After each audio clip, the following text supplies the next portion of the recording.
woods before, Yeah. and now they had the courage to come out in town halls and places like the. Rolling. Okay, tell us about what happened in terms of unions when the NRA came in. Well, Dwight was already pretty well organized. And in the meantime, after the NRA, Dwight got somebody to start a popsicle union. And I think it was a Mr. Watson that was head of that. And I can't think of what they called it, but it was a popsicle union. That's what everybody else called it, popsicle union. And but it never did get off the ground. But Dwight threatened everybody that had a union card. And I know because who all had one, because it deducted the dues out of the payroll. And Wait a second. We've understood in many other places that the manufacturers, the employers, had a lot of spies around. Could you talk about I've been told that. Yeah. I've been told that. I wouldn't say for sure, and I wouldn't say they didn't. But where there's a little bit of smoke, there's a little bit of fire. And I presume they did. And but anyhow, when we first started to organize, we would have a little meeting, say, down at Jim Holland's house or Sewell's house. And next week, the company knew about it, knew who all was there. So there's a rat there somewhere. And Wait, we need to. Martin saying we would have a meeting and then what happened?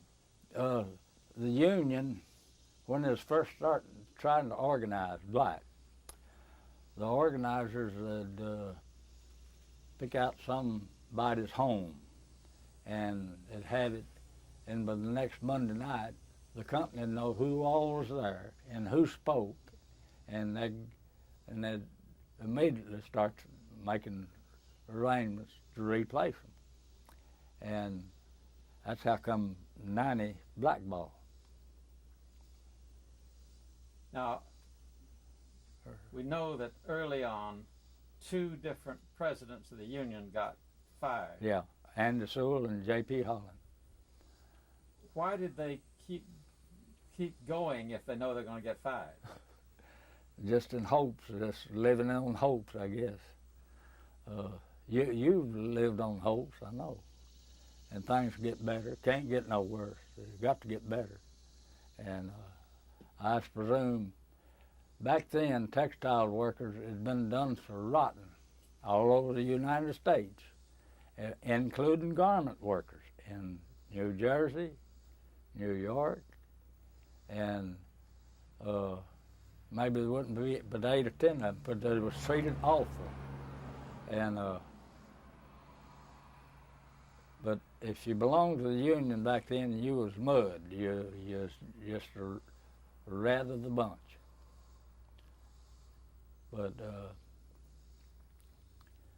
the company knows who all was there at them union meetings, and if you was there and you happened to have a job, you wouldn't have it long. They'd put you on your road. But Now, some people have told us that most textile workers, really weren't interested in the union, but they got talked into it by some Yankees. well, Molly Dowd, she is from Atlanta, Georgia. Dundean's from Atlanta, Georgia. Cox was from Columbus, Georgia. McGill, she is from Birmingham. And Fred Adcock, he was, there's 2 Adcocks, they're from Huntsville. And let's see, there's some other organizers here one time, I can't think of his name. But he done most of his organizing over in Georgia. He was a young feller and big, tall feller, and a real good talker. About 6'1" or 2, real nice dressed all the time, well spoken, and I might know his name if I heard it talk. He was from around Rockmart, Georgia. Homer Welsh? Who? Homer Welsh? No. Homer Welsh was from Hogansville, wasn't it? You didn't know I'd remember that, did you? Rockmart and Hogan was a long ways apart. Tell us about Homer Welch. Homer Welch, he was from Hogansville, Georgia. He had a big truck, a 1.5 ton truck, and he went around all over North Georgia and Central Georgia. He'd have a truckload of people, and they'd go into a place and they'd make them strike. They didn't ask them to strike, they just made them strike. And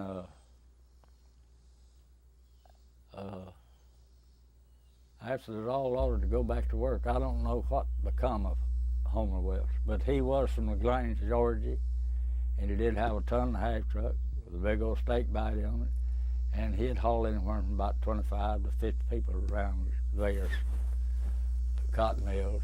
And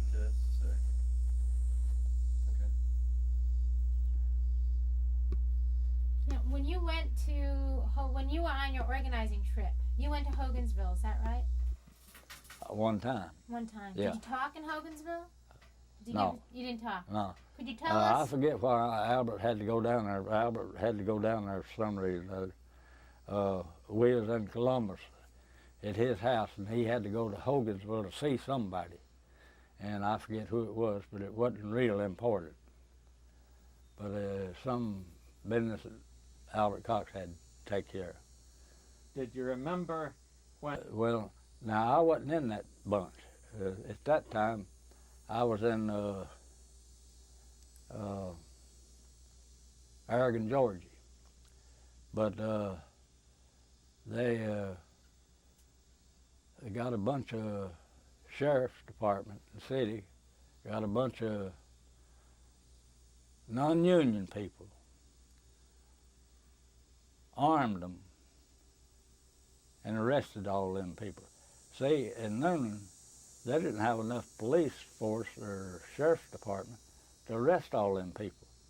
And see, there was usually around 40 or 50 people went with that truck.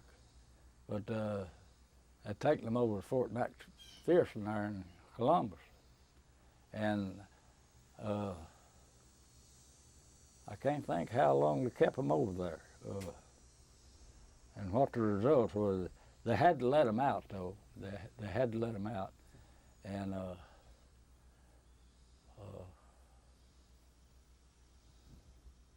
joining. Okay, now we want to start that again and you say that you had a right to join any organization, but they discouraged it. Yeah. So let's start again. And could you mention those organizations? Yeah, okay. Okay, Jamie.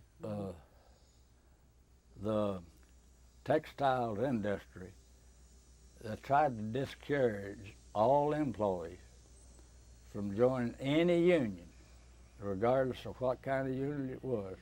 We need to pause. See, it's always been a free world. You've been free to join any organization you wanted to. Always has been that way, and it always will be that way. But the companies didn't see it that way. And if you even thought union and you was an employee, I guarantee you the next week you'd be fired. You wouldn't be there next week because where 2 dozen of you met, somebody told who all was there.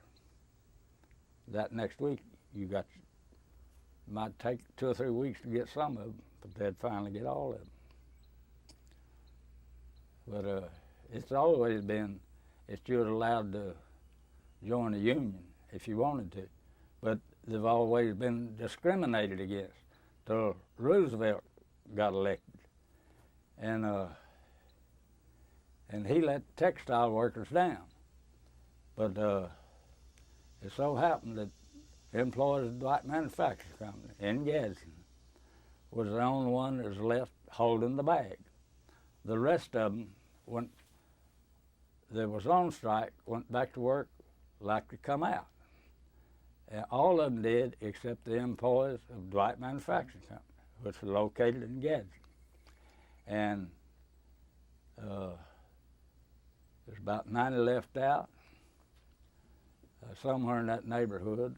And out of them, all of them was blackballed. And some never did go back and ask for a job. Some did. And some got re-employed, but immediately got fired in the next few weeks. Mr. Addison was one of them. And Foreman Askin said, "You belong to that damn union?"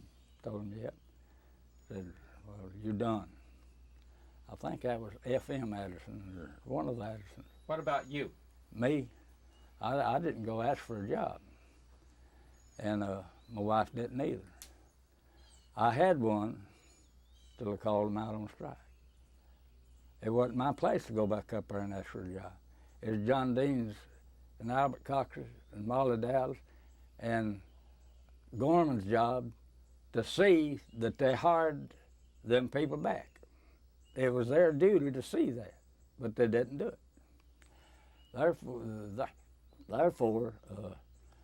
the employers refused employment back at Dwight, and blackball was discriminated against. And I went before the NRLB about it with that list, and never did hear from it. Can I continue? Sure.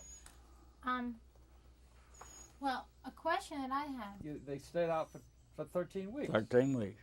Are you proud of them for doing that? Well, I'm not proud of the way they was told to come out. First place, if Okay. We're rolling.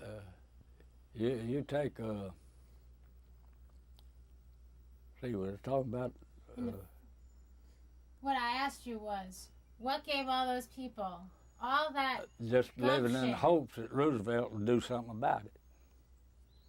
See, he had done this ultimatum, and they figured that Roosevelt would get an injunction against the companies, which he didn't ever do. Roosevelt sold out textile workers in Gadsden. So did the NRLB sell the workers out, because I went personally before the NRLB in regards to them people's blackball. Never did hear one thing from them. The union didn't either. Okay. Well, all the locals here, Steel Plant, Goodyear, Sequoia, Coosa Thatcher, Dwight, the bakery employees. Just wait a minute. Oh dear.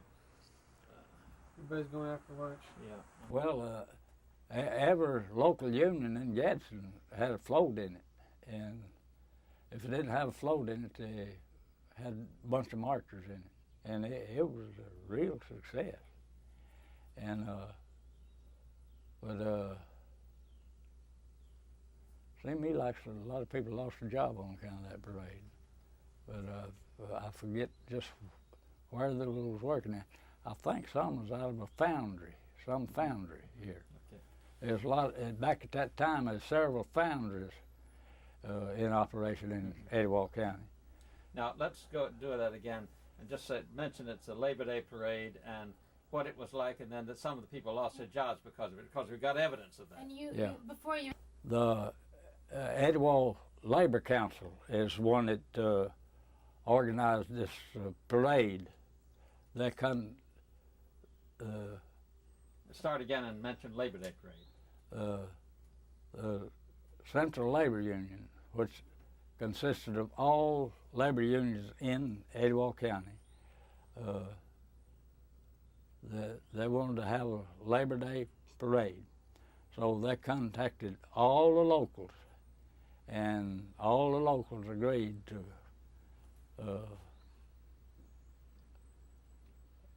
go into Labor Day parade. And it was a success, but there's several people lost their jobs on account of it, because some of the companies didn't like for the word union to be mentioned in their presence, and but some of them lost their jobs on account of the companies really didn't have many employees. And what they did, they had a real majority of them that belonged to the union.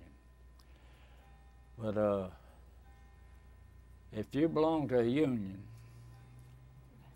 the company's supposed to recognize you, whether there's 100 or 10. If you belong to the minority, they're supposed to recognize you just as much as they're supposed to recognize that majority. But textile never got to that, and if they was still around, they would never get to it. What's working now, they just got a card. They're not getting any benefits. Show me a textile union that's helped the employee get any better working condition. All they've kept them from doing is losing their job. They haven't got them any more money, have they? Have they got them any more money? I think in some cases they might have. Yeah, they might have got a nickel or something like that. But you'd have got that anyway. You'd have got that anyway. Okay, Judy. All right. We're going to ask you about One of the people that had been real active on that picket line. She was a lady, worked in the spinning room. mention Laura Hull. Laura Hull worked in the spinning room, and she was very active in the union. And she was outspoken, but she run her job. But she got on the blackball list because she was outspoken. Everybody that talked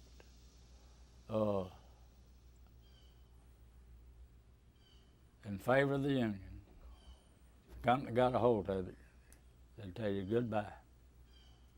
Okay? Rolling. Laura Hull. Laura Hull Beard. Yeah. Okay?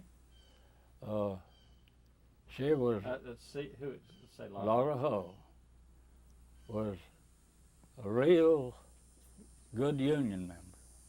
She was real outspoken. She run her job.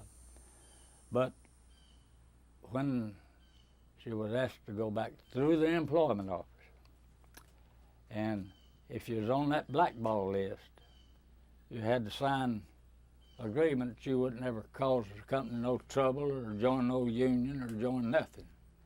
And she refused to join that, so that's the reason she's on the blackball list. Tell us more about her. Do you remember what she looked like, what she said? I can't remember.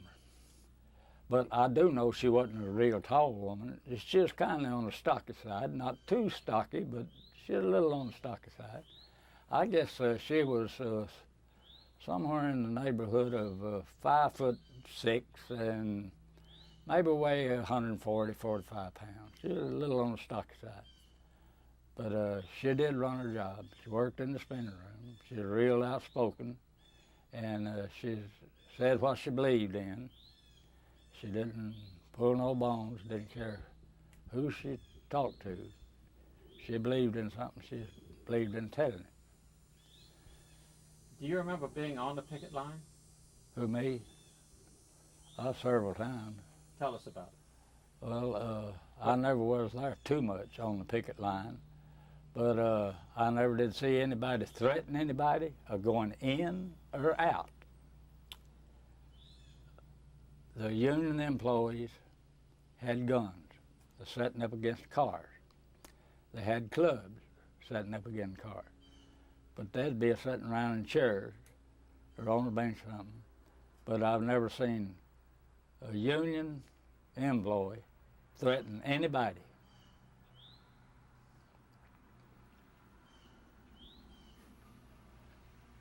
Okay, that's very good. But no agitator. She was real outspoken, I'll say that. But you know she's still living.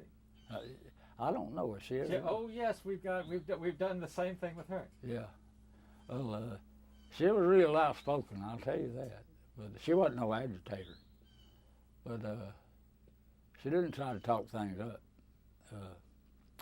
But she'd tell you what she thought. If she thought something, she'd tell it just like she thought it was. I didn't know whether she was still living or not. I don't even know where she lives now. If she's still living. She used to live in town, down here on corner of Christopher and 10th Street. Now, did you ever live in a mill village? Yep. I was living there when it struck. Tell us about living in a mill village. The mill, I forget, Cone's Mill at that time was called Dwight Manufacturing Company. They owned a bunch of houses, rental houses. They got $1 a month per room. If you had a 3-room house, it was $3 a month. 5-room house was $5 a month. And the only water you had then was between two houses, one hydrant between two houses. And then I forget what year it was they come through and built bathrooms and put water in the houses and all of it. But and then before they liquidated the mill, the company sold all the houses to anybody that was, they first gave the one that was in it the first opportunity to buy it. And then if the one that was in it didn't want it, anybody could buy it, had the money or wanted it. And most of them sold them to employees. Now, what was it like to live in a mill village? Was it just like living anywhere else? Yeah, yeah. We've heard that they had curfews and that you had to be in at a certain time. Nothing like that. No. And that we know over in Georgia that if say a girl got in a family way, they'd make both families leave the mill village. There's no thing like that. No. That wasn't at Dwight. No. Okay. You said you were living in the Dwight Mill Village during the strike. On Tuscaloosa Avenue. Okay. Can you start with explaining what it was like to be living in the mill village, what the atmosphere was like when all this organizing was going on? And where everybody was home instead of working. Well, I was up on Tuscaloosa. See, I was out of the main part of the village. See, Tuscaloosa Avenue is on this end of Tuscaloosa. Tuscaloosa Avenue is the outer edge of the mill village. And the first one is block is down there below Clayton Mill Yard, and then Clayton's Coal Yard. And then the next block is where I live, second house on the left. Old man Andy Jones run a store across the street. But that single row of houses, it stopped over at Cabot Avenue. And up Cabot Avenue, they had some what to call the bosses' houses, great big old houses. And they sold them to people that's in them. They wanted. Well, they sold all the houses they had to the people. The people that was in it got the first choice of it. Now the mill has just been torn down and everything gone. How do you feel about that whole thing being gone? Well, Caesar Cone come down here. They're negotiating a contract, and he's, I think, he was vice president at that time of Cone's Mills out of Greensboro, North Carolina. And Ford Spinks was on the negotiating committee for employees of Dwight Manufacturing Company. And Doggett Tires at that time was Rich Hotel. They was meeting up on the 7th floor of the Rich Hotel. Ford Spinks called Caesar Cone damn light. Caesar got up his little satchel, put his papers in it, went back to Greensboro. About 3 weeks later, liquidated the mill. And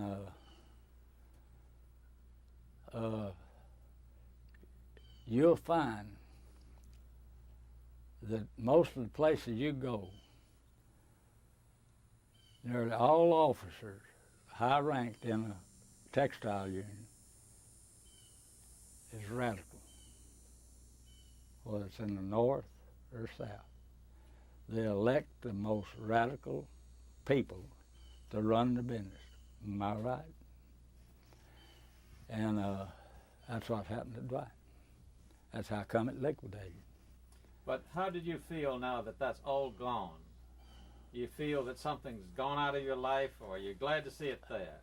Well, I'll just say that they was in the process of liquidating it anyway, but not at that time.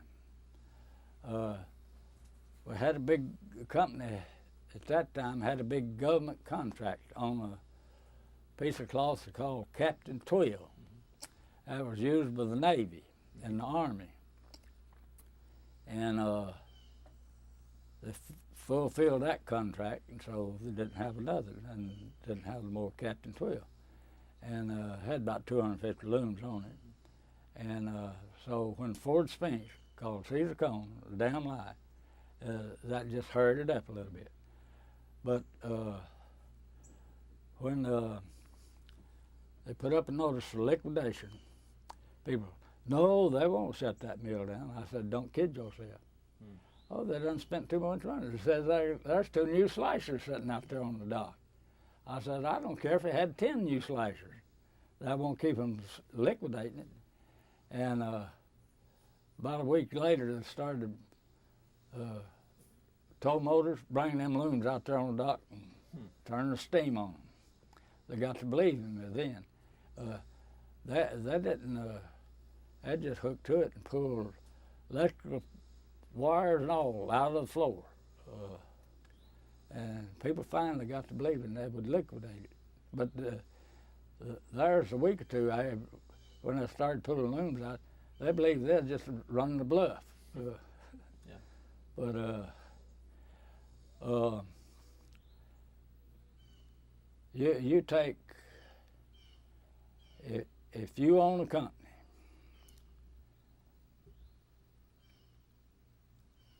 you employ me. If I can't make what you're paying me, plus you some profit, you ain't got no business with me. But majority of textiles workers ain't got that attitude. You'll find that everywhere you go.